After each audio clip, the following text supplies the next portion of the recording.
Kahf surasi. Makkada nozil bo'lgan bu sura 110 oyatdan iboratdir. Faqat 28-oyati Madinada nozil bo'lgani haqida rivoyat bor.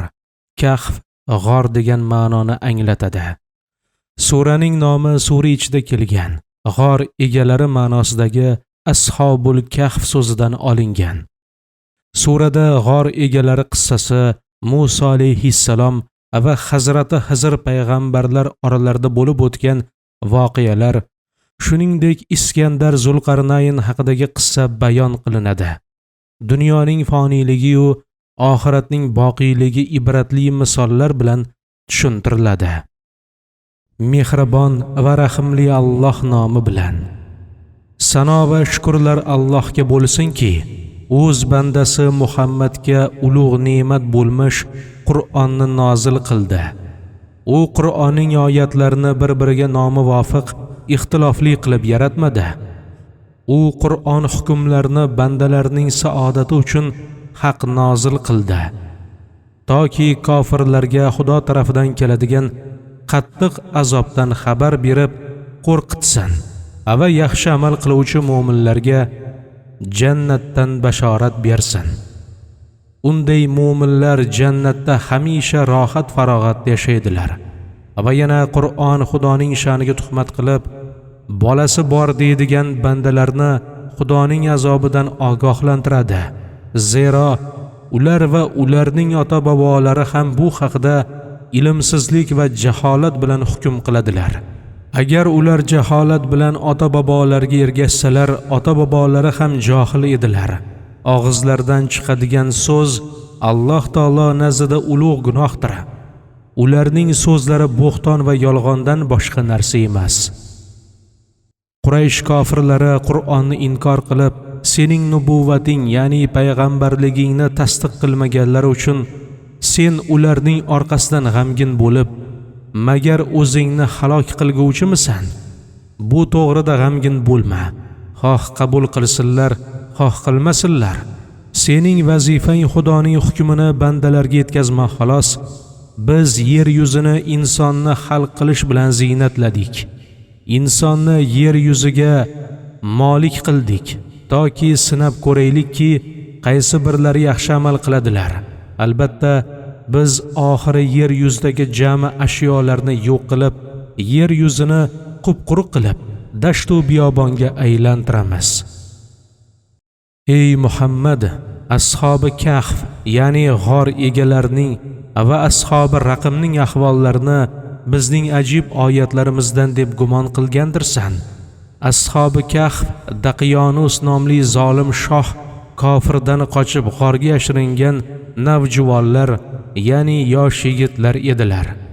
Ashabi raqm o'tinga borganida yomg'irdan qochib g'orga kirib qamalib qolgan 3 kishi edilar. Oxir Parvardigor najot berib xalos bo'ldilar.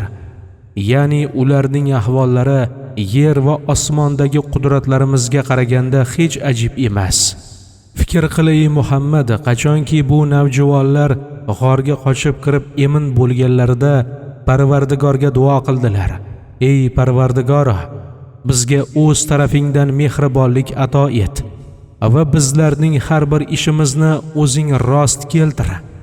Bas sizni tortib orom oldirdik. Bas biz bu navjuvonlarni o'sha g'orda ko'p yillar quloqlariga uyqu pardasini tortib orom oldirdik. Qancha muddat yotganlarni ixtilof qilgan ikki guruh o'rtasida ma'lum qilish uchun uzoq yillar yotganlardan so'ng ularni uyqudan turg'azdik.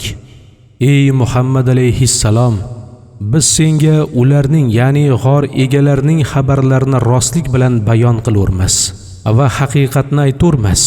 Albatta, ular Parvardigorga iymon keltirgan yosh navjuvon edilar va biz ularning dillariga sabot va ishonchni ziyoda qildik.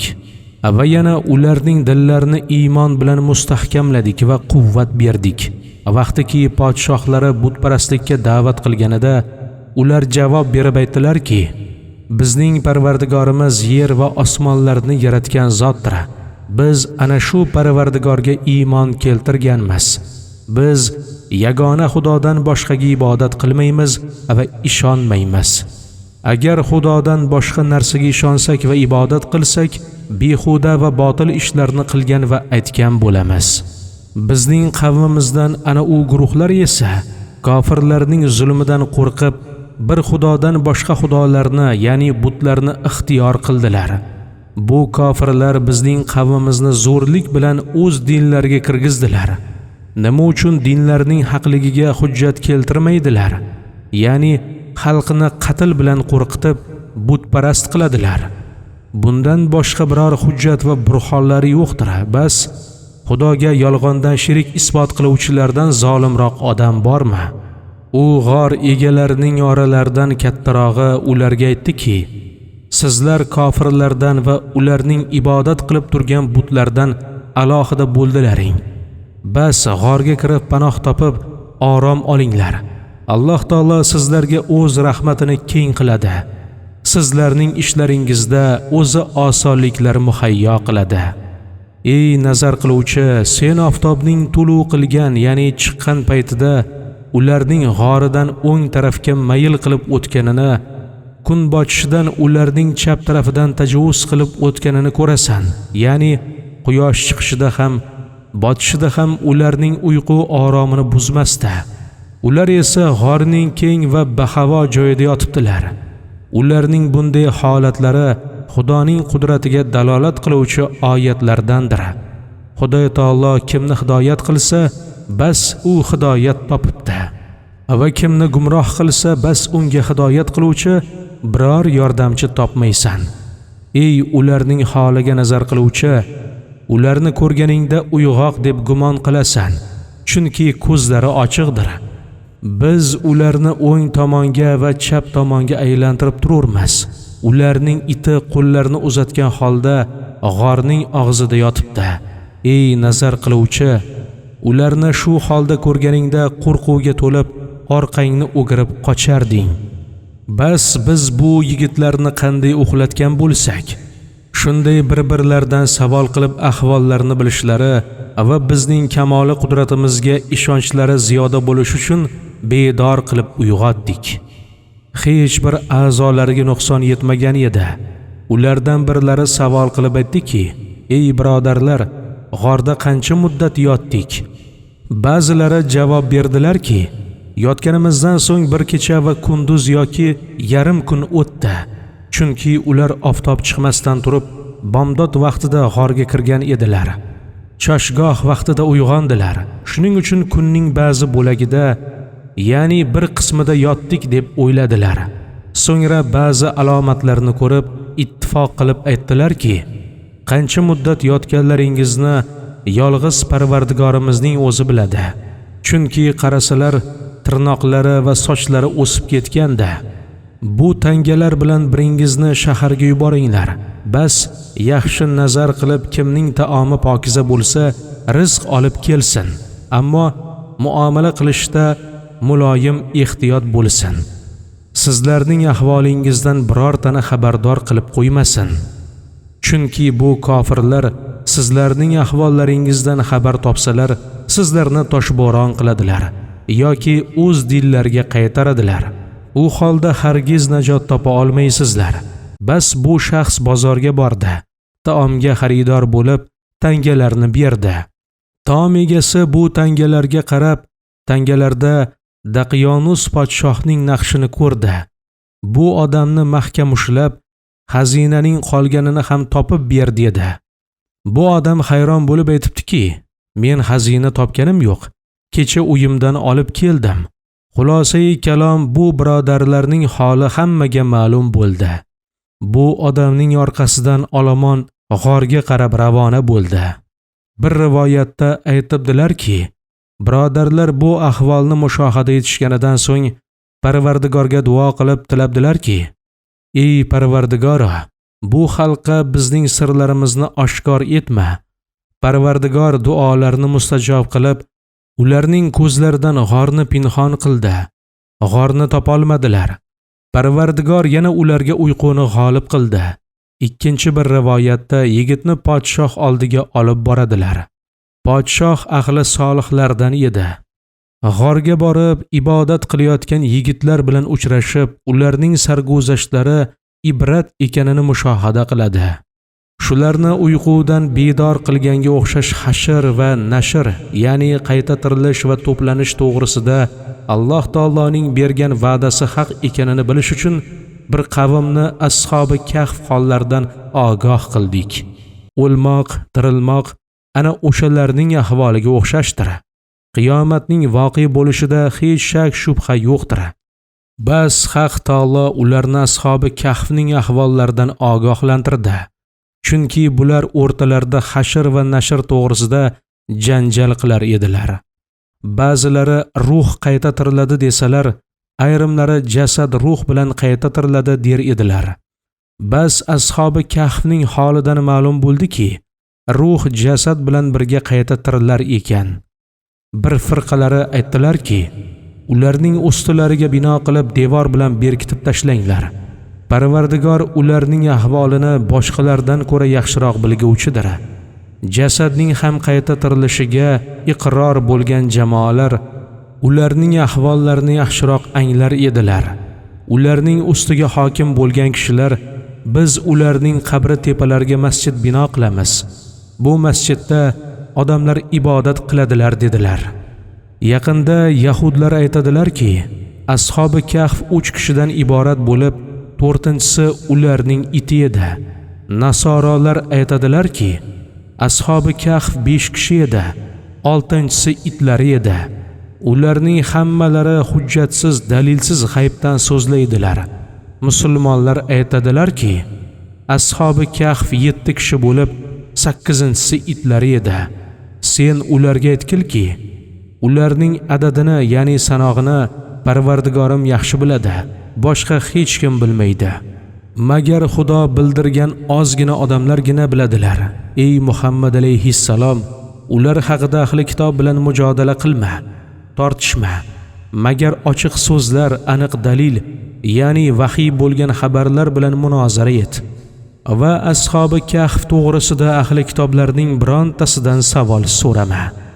Ey Muhammad alayhissalom, ertaga albatta men falon ishni qilguvchiman deb aytmagil. Magar Xudo xohlasa degil.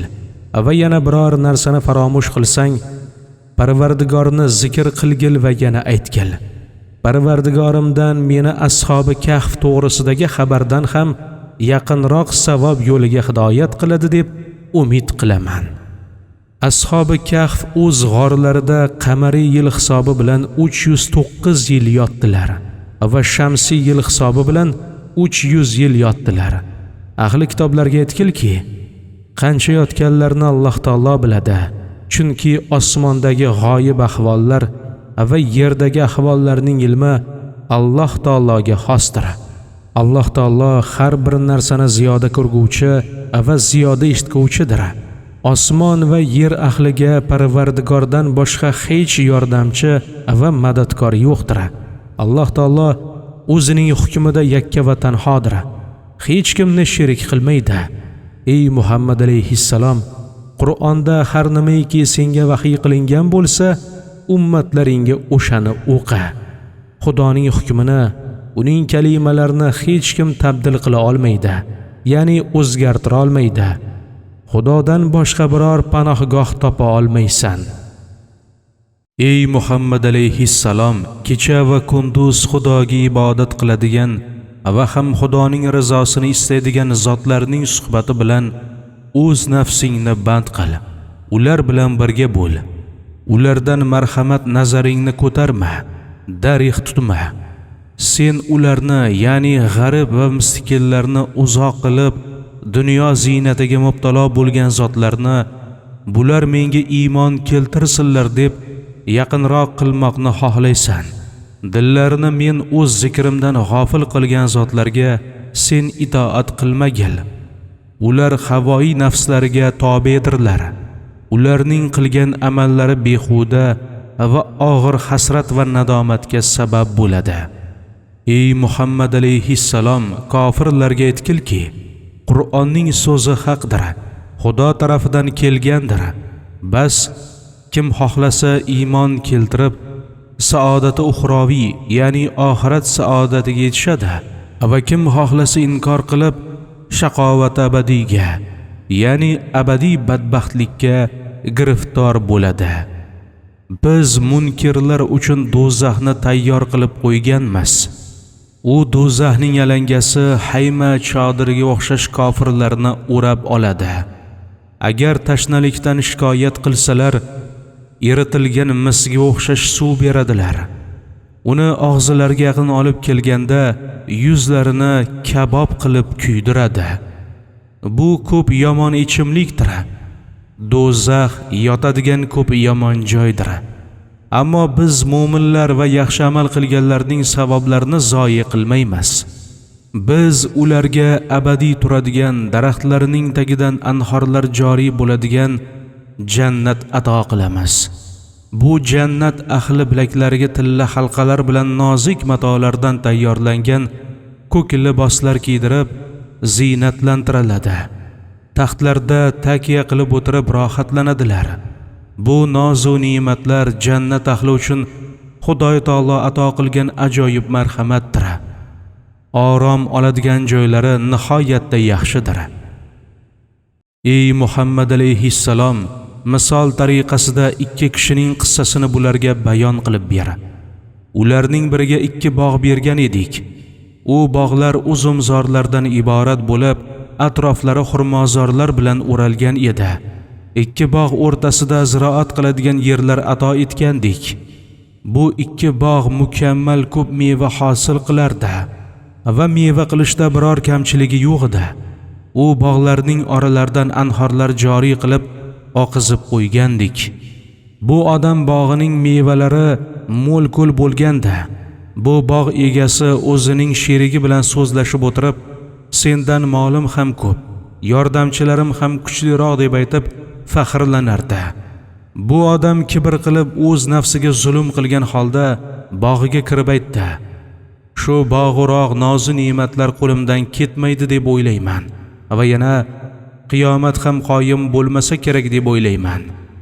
Agar mabodo qiyomat qoyim bo'lib Parvardigorning huzuriga hozir qilinsam, albatta u joyda ham o'zimning hozirgi holatimdan yaxshiroq holatga erishaman va yaxshiroq nozu ne'matga yetaman dedi. Sherigi so'zlashib turgan holda unga dedi: senga nima bo'ldi? Seni tuproqdan, so'ngra nutfadan, so'ngra onaning bachadonida a'zolaringni yaratib odamga aylantirgan shunday zotga kufr keltirdingmi? Lekin men senga o'xshab Xudoga munkir bo'lmayman, balki iqror bo'lamanki, Alloh taolo meni xalq qilgan Parvardigorimdir. Parvardigorimga hech narsani sherik qilmayman. Nima uchun bog'ingga kirgan paytingda Xudoning xohlagan narsasi bo'ladi deb aytmading?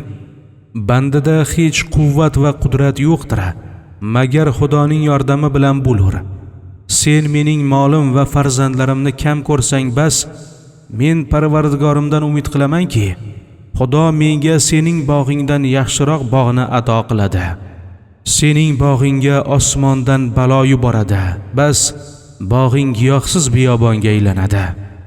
Yoki suvlarni yer yutib bog'ing suvsizlikdan qurib qoladi, bas sen u holda suvni talab qilib olib kelishga qodir bo'lmaysan. Bas Alloh taolo bu mu'minning orzularini ro'yobga chiqardi. Kibrli kishining mevali bog'larini balo o'rab oldi. Osmondan yashin tushib hammasini kuydirdi. Bog'i xarob bo'ldi. Bas erta bilan bog'ning egasi bu holatni ko'rib, bog'ga sarf qilgan pullarni eslab, qo'llarini bir-biriga ishqar edi. Bog'ning imoratlari yiqilib yotganini ko'rib, afsus va nadomat qilib aytar ediki: koshki men Xudoga hech kimni sherik qilmasam edi. Bas bu shaxsga Xudodan boshqa hech bir yordam beruvchi jamoat qolmadi. Hammasi ojiz bo'ldi. Bu odam hech kimdan qasos olishga ham qodir emasdi. Bu maqomda Allohning qudrati sobit bo'ldiki, tasarruf, ya'ni har narsada egalik qilish faqat Parvardigorning o'zida ekan. U Parvardigor amalga yarasha eng yaxshi jazo beruvchidir va ham mu'minlarning oqibatini yaxshi qilishga Parvardigorining o'zi sazovor va loyiqdir. Ey Muhammad alayhissalom, odamlarga dunyoda hayot kechirmoqlarining misolini bayon qilib ber. Dunyoda odamlarning hayoti va oqibati go'yo biz osmondan yog'dirgan yomg'irga o'xshaydi. U osmondan yoqqan yomg'ir bilan yerda giyohlar ko'karadi. Bir muncha vaqt o'tib giyohlar nash'u namo topib, unib o'sib, so'ngra oxirida qurib, mayda bo'lib osmonga aylanib qoladi. So'ngra oxirida qurib, mayda bo'lib somonga aylanib qoladi. So'ngra qattiq shamol kelib, har tarafga uchirib, sochib parishon qilib yuboradi. Shunga o'xshash hamma narsa oxir oqibat fano, yo'q bo'lib ketadi. Alloh taoloning har bir narsaga qudrati yetadi. Insonning mol-mulklari va farzandlari dunyo hayotining ziynatlaridan iborat. Oz fursatdan nest nobud bo'lib ketadi. Unga e'timod qilib bo'lmaydi. Lekin oxiratda insonga foyda beradigan, qiyomatga qadar boqiy qoladigan, foniy bo'lmaydigan narsa yaxshi amallardir. Parvardigorning nazdida bu amallarning savobi egalari uchun yaxshidir. Qiyomat kunida ana shu amallarning foydasidan ajr umid qilish sohiblari uchun yaxshiroqdir. Ey Muhammad alayhissalom, biz yer yuzidagi tog'larni yurg'izib, yo'q qilib yuboradigan kunni esla. Yer butunlay zohir va ochiq, ya'ni yalang'och ekan. Ostidagi o'liklarning hammasi tirilib, yuzaga chiqqanini ko'rasan. Biz ularning hammasini bironta qoldirmasdan mahshargohga jam qilamiz. Ularning barchasi saf-saf etilib, Parvardigor huzuriga ro'baro qilinadilar. Shu holda biz aytamizki, ey bandalar, bizning huzurimizga saf tortib keldingizlar. Ilk bor ro'za misoqda xalq qilgan vaqtimizda shunday saf tortib turgan edingizlar. Biz sizlarni mahshargohda jam qila olmasligimizni, bunday to'planish maqomi bo'lmasligini gumon qilgan edingizlar. So'ngra nomai a'mollar qo'llarga beriladi. Bas u holda gunohkorlarni ko'rasanki, nomai a'mollarni o'qib, nihoyatda qo'rqqan holda aytadilar: "Ey voy bizning holimizga! Bu qanday nomadirki, bizning katta va kichik gunohlarimizning birortasini qoldirmay ichiga to'plabdi. U bandalar qanday amal qilgan bo'lsalar, oldilarda hozir topadilar. Parvardigoring hech kimga zulm qilmaydi." Ey Muhammad alayhissalom, biz maloikalarga Hazrati Odamga sajda qilinglar deb amr qilganimizni yod qil. Hamma farishtalar sajda qildilar, magar iblis sarkashlik qilib sajda qilmadi. U mal'un shayton jinlardan edi. Bas Xudoning amrini bajo keltirmadi. Bas shunday ekan, ey bandalar, endi sizlar Parvardigorning o'rniga shaytonni va uning tobelarini o'zlaringizga do'st deb bilasizlarmi? Vaholanki shayton sizlarga dushmandir. Zolimlaringiz Parvardigorning o'rniga shaytonni do'st qilib olganlari ko'p yomondir. Men osmon va yerni xalq qilgan vaqtimda va yana bu shaytonlarni paydo qilgan chog'imda yordam berish uchun ularni hozir qilgan emasdim. Men gumrohlardan madad oluvchi emasman. Qiyomat kuni Parvardigor mushriklarga aytadi: "Ey mushriklar, sizlar butlarni Xudoning sherigi deb gumon qilar edingizlar. Endi o'sha mening sheriklarimni chaqiring, sizlarga yordam bersin." So'ngra mushriklar chaqiradilar. Harchand nido qilsalar ham butlar javob bermaydilar. Bas biz ularning o'rtalarida halok bo'ladigan vodiy jahannamini paydo qilamiz. Qachonki gunohkorlar do'zax otashini ko'rganlarida albatta do'zaxga tushajaklariga aniq ishonadilar. Har tarafga boqib do'zaxdan najot topadigan joyini topmaydilar. Biz Qur'onda inson uchun har turli qissalar, misollar va ibratli hikoyalar bayon qildik.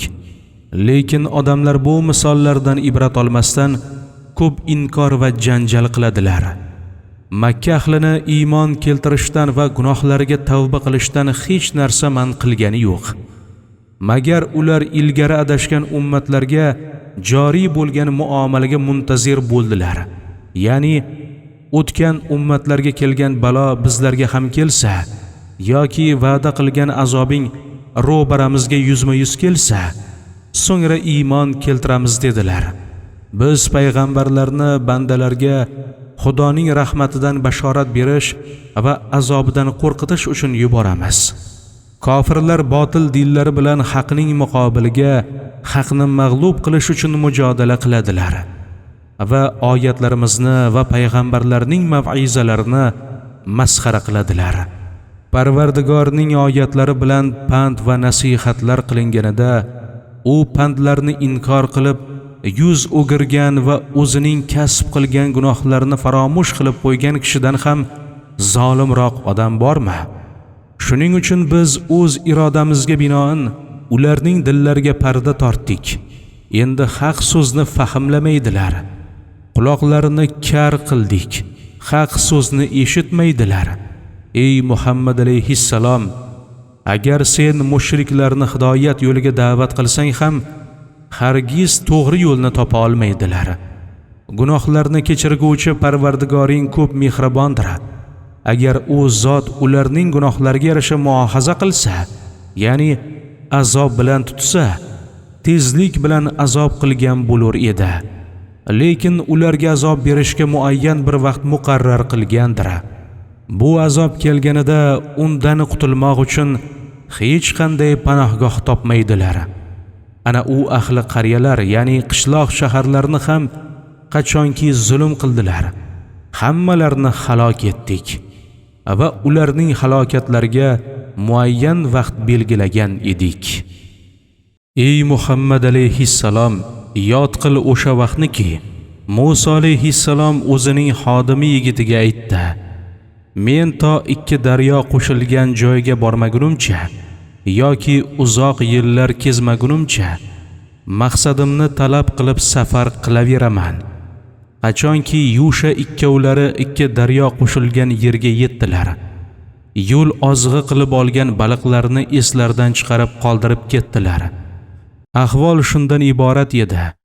Ikki daryo qo'shilgan joyda bir chashma bor edi. Nomini Aynul Hayot der edilar. Rivoyat qilinishicha, uning suvi qay bir jonsiz narsaga tegsa tirilar edi. Chashma labida bir katta tosh bor edi. Ikkovlari bir yerda dam oldilar. Hazrati Musa toshning ustida uyquga ketdi. Hazrati Yusha chashmada tahorat qilishga mashg'ul bo'ldi. Shu onda bir qatra suv zarfdagi baliqqa tushdi. Baliq tirilib daryoga qarab yo'l oldi. Daryoning suvi ikkiga bo'linib, baliqqa yo'l ochib berar edi. Yusha bu holatni ko'rib hayratda qoldi. Bu voqeani Hazrati Musoga hikoya qilaman degan edi, faromush qildi. Hazrati Muso ham zodi rohilani unutib qo'ydi. Bas qachonki ikkovlari daryoning qo'shilgan joyidan o'tib ketdilar. Ertasiga Hazrati Muso Yushaga aytdi: Nonushtamizni, ya'ni savatdagi baliqni olib kel. Biz bu safarimizda ko'p mashaqqatlar tortdik. Yusha alayhissalom Hazrati Musoga aytdiki: Xabaring yo'qmi? Biz toshning oldida orom olgan paytimizda men senga baliq qissasini zikr qilaman deb unutib qo'ydim. Bu qissaning zikrini mening dilimdan shayton faromush qildirdi. O'shanda baliq daryoga qarab odamni ajablantiradigan tariqada yo'l olganda Hazrati Muso aytdi: Haq taolo menga vahiy yuborib aytgan edi, sen talab qilgan maqsadingga yetish uchun baliqning daryoga sho'ng'ib ketgan yo'li nishonadir. Bizning istagimiz mana shudir. So'ngra Yusha ikkovlari Xizr alayhissalomni axtarib izlarga qaytdilar. Baliq ajabtovur holatda daryoga sho'ng'ib ketgan joyga yetib keldilar. U yerdan bizning xos bandalarimizdan Xizr alayhissalomni topdilar. U bandaga o'zimizning marhamatimizni inoyat qilgan edik.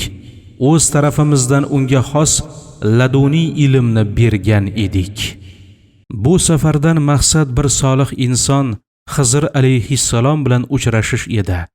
Rivoyat qilinishicha, Musa alayhissalom Alloh taolodan bandalari orasida o'zidan olimroq kishi borligi haqida xabar berishini iltijo qilib so'ragan ekan. Alloh taolo bir solih inson, ya'ni Xizr alayhissalomning undan olimroq ekanini aytibdi. Musa alayhissalom u kishini qanday topsam bo'ladi deb so'raganlarida Alloh taolo dengiz qirg'og'idagi bir ulkan xarsangtosh qoya oldidan topursan debdi. Musa alayhissalom u yerga qanday borurman deganida Parvardigor bir baliqni bir zarfga, ya'ni idishga solib yo'lga chiqqaningda qayerda uni yo'qotsang o'sha yerda Xizr alayhissalomni topursan deb vahiy yuboribdi. Shunda Musa alayhissalom yosh xodim yigitlari Yush alayhissalom bilan birga Xizr alayhissalomni axtarib yo'lga ravona bo'libdilar. Musa alayhissalom unga Xizr alayhissalomga aytdiki, "Men sen bilan birga yursam qabul qilasanmi? Shu shart bilanki senga ta'lim berilgan, insonga ibrat bo'lib kamolotga yetkazadigan ilmlardan menga ham ta'lim bersang." Xizr alayhissalom Musa alayhissalomga aytdi, "Sen men bilan birga yurib sabr qila olmaysan. Chunki haqiqatiga ilming yetmagan narsani so'ramasdan qanday toqat qila olasan?" Musa alayhissalom aytdi, "Inshaalloh meni bu to'g'rida sabr qiluvchilardan topasan. Biror narsada senga xilof qilmayman." Xizr alayhissalom aytdi, "Unday bo'lsa men bilan yurganingda ko'zingga biron narsa noto'g'ri ko'rinsa, to o'zim sababini bayon qilmagunimcha sababini so'ramagil." Va ikkovlari yo'lga ravona bo'ldilar. Daryo bo'yiga kelib kemaga minganlarida Xizr alayhissalom kemaning tagini teshib qo'ydi. Kemaga suv kira boshladi. Musa alayhissalom taajjub qilib aytdiki, "Kemani g'arq qilish uchun teshdingmi? Sen bir qabih yomon ish qilib qo'yding." Xizr alayhissalom aytdi, "Men senga men bilan birga yurib sabr qila olmaysan deb aytmaganmidim?" Musa alayhissalom aytdi, "Men faromush qilib qo'yibman. Meni kechir, muohiza qilma. Mening esimdan chiqib qolgan ishga qattiqlik qilma." Yana ikkovlari yo'lga ravona bo'ldilar. Yo'lda bir yosh bolaga uchradilar. Xizr alayhissalom bu bolani o'ldirdi. Musa alayhissalom aytdi, "Sen bir begunoh pokiza nafsni asossiz o'ldirding. Bir noshar ishga murtaqib bo'lding. Bir gunoh ishni qilding." Xizr alayhissalom aytdi, "Men senga men bilan birga sabr qila olmaysan deb aytmadimmi?" Musa alayhissalom Xizr alayhissalomga aytdi, "Agar men endi bundan so'ng yana biror narsada savol qilsam, men bilan birga hamroh bo'lmagil. Chunki sen mening tarafimdan uzrli bo'lding. Men va'damga vafo qilmadim." Bas ikkovlari yo'lga ravona bo'ldilar. Bir qishloqqa yetib kelib, bu qishloq ahlidan taom talab qildilar, ya'ni so'radilar. Ammo xonadon ahllari ularni mehmon qilishdan bosh tortdilar. Ul manzilda ikkovlari ko'rdilarki, bu xonadonning devori yiqilmoqqa moyil bo'lib turibdi. Bas Xizr alayhissalom devorni tikka qilib qo'ydi. Musa alayhissalom aytdi, "Agar xohlasang bu qilgan ishing uchun xizmat haqi olarding." Xizr alayhissalom Musa alayhissalomga aytdi, "Ikkalamiz o'rtamizda endi judolik, ya'ni ajrashadigan vaqt keldi. Endi seni sabr qila olmagan ishlaring ta'vilidan, mohiyatidan ogohlantiraman. Ammo kema daryoda ishlaydigan miskin va muhtoj birodarlarniki edi. Bas Parvardigorning hukmi birla kemani nuqsonli qilib qo'ymoqni xohladim. Chunki ularning atrofida bir zolim podshoh bor edi. Beayb, durust, ya'ni soz kemalarni zo'rlik qilib tortib olardi. Shuning uchun u bechoralarning kemasini nuqsonli qilib qo'ydim." Qatl bo'lgan bolaning hikoyasi shuki, uning ota-onasi xudojo'y va mo'min odamlar edi. Bas vaqtiki bu bola katta bo'lsa, ota-onasiga itoat etmay, sarkashlik qilar, ularni kufr va tug'yon ila qiynab qo'yardi. Bas ota-onasiga Parvardigor bu farzand badaliga pokiza va mehribonroq boshqa farzand ato qilishini xohladik. Ammo devor esa 2 yetim bolaning mulki bo'lib, otalari bir xudojo'y solih odam o'tgan va bolalari uchun bu devor tagiga xazina joylab ketgan edi. Bas Parvardigoring xohladiki, bu yetim bolalar balog'atga yetib, o'zlari xazinani chiqarib olguncha devor yiqilmay tursin. Parvardigor yetimlarga marhamat qilib, ushbu devorning yiqilmay turishini iroda qildi. Men bu ishni o'z ixtiyorim bilan qilganim yo'q. Ey Musa, sen sabr qila olmay betoqatlik bilan savol qilgan narsalarning tavili mana shulardan iboratdir.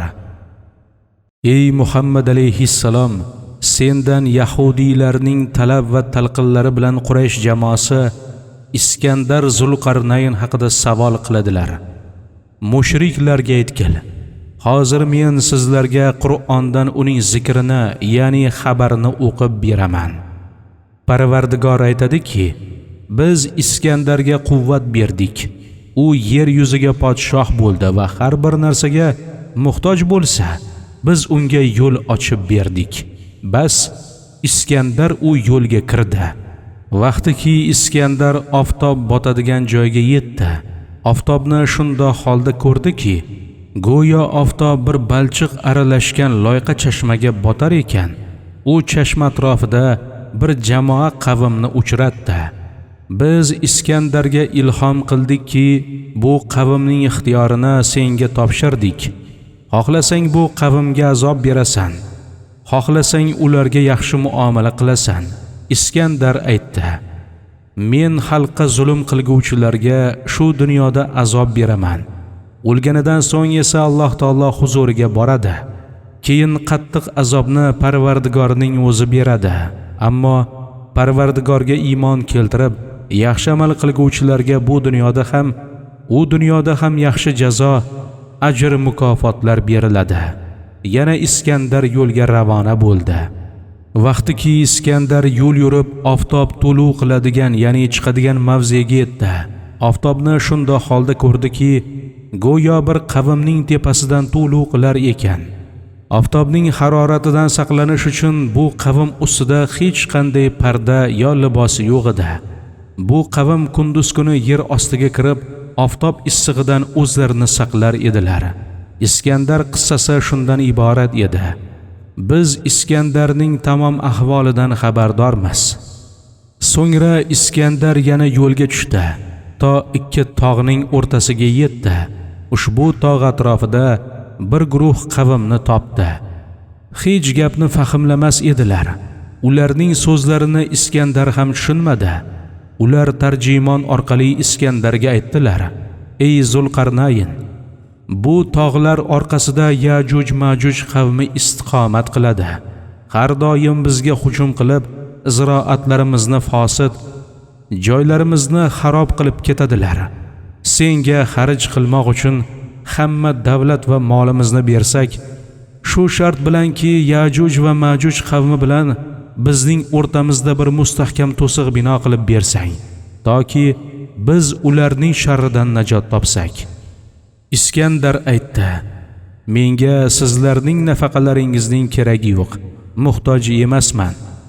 Parvardigorimning menga ato qilgan quvvati sizlarning mol va mulklaringizdan yaxshiroqdir. Sizlar menga ishchi kuchi bilan yordam beringlar, toki men sizlarning o'rtalaringizda mustahkam to'siq bino qilayin. Sizlar mening oldimga temir bo'laklarini olib kelinglar.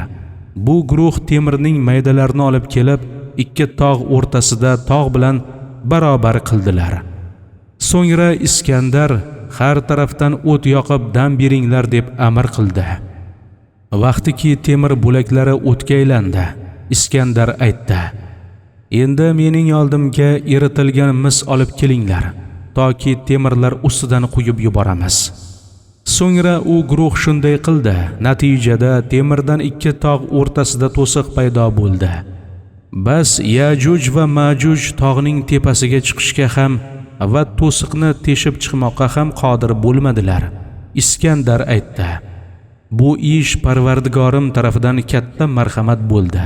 Qachonki zamon oxir bo'lsa, Yajuj va Majuj xurujining vaqti yetsa, u vaqtda Parvardigor u to'sig'ini yer bilan barobar qiladi.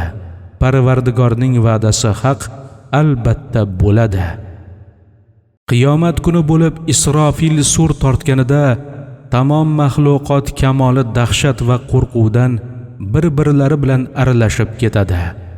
Biz hammani mahshargohga jamlaymiz. U vaqtda jahannamni kofirlarga ro'baro qilamiz. Kofirlar jahannamni ko'rganidan so'ng qo'rquvdan ko'zlarini parda bosadi. Dunyo hayotida bu kofirlarning bizni yod qilishdan dillari ko'r edi va ham haq so'zni eshitmoqqa quloqlari kar edi. Eshitmoqqa qodir emasdilar. Kofirlar mening o'rnimga bandalarimni o'zlariga do'st ma'bud qilib olsalar, jumladan nasorolar Hazrati Isoni menga sherik qilsalar, Yahudiylar Hazrati Uzayrni menga sherik qilsalar, qiyomat kuni bizlarni azob uqubatdan saqlaydi deb gumon qiladilarmi? Yo'q, hargiz saqlamaydi va foyda bermaydi. Biz kofirlar uchun jahannamni boradigan manzili qilib qo'yganmiz. Ey Muhammad alayhissalom, kofirlarga aytgil: men sizlarni qiyomat kuni odamlarning yaxshi amallari qanday zoyi bo'lib ketishi haqida ogohlantiraymi? Bular shundoq odamlarki, qilgan yaxshi amallari shu dunyodayoq bekor bo'lib ketadi. Holbuki ular bu yaxshi amallarimiz foyda beradi deb gumon qiladilar. Yo'q, unday emas. Chunki ular Parvardigorning oyatini inkor qilganlar, qiyomatning bo'lishidan, Parvardigor huzurida hisob berishdan munkir bo'lganlar. Ana shu kufrlari sababdan tamomi amallari xabata, ya'ni behuda bo'lgandir. Bas biz qiyomat kuni ularning amallarini o'lchash uchun hech qanday tarozi qoyim qilmaymiz. Bizning oyatlarimizga kufr keltirganlari va payg'ambarlarimizni masxara qilganlari sababidan ularning jazolari jahannamdir. Albatta u guruhlarki Xudoga iymon keltirganlar va yaxshi amal qilganlar, Haq taolo u mu'minlarga Jannatul Firdavsni turadigan joylar qilib beradi. Bu jannatda ular abadiy qoladilar. Bu zotlar Jannatul Firdavsdan chiqishni istamaydilar.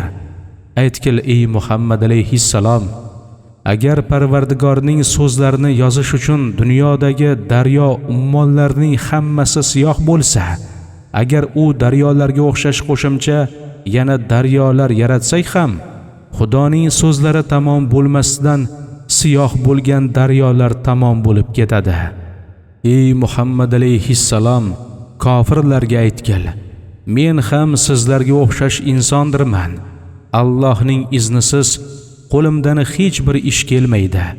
Nima qilsam ham Parvardigorning buyrug'i bilan qilaman. Bir Xudodan boshqa hech bir ma'bud yo'q ekani Xudo tarafidan menga vahiy qilindi.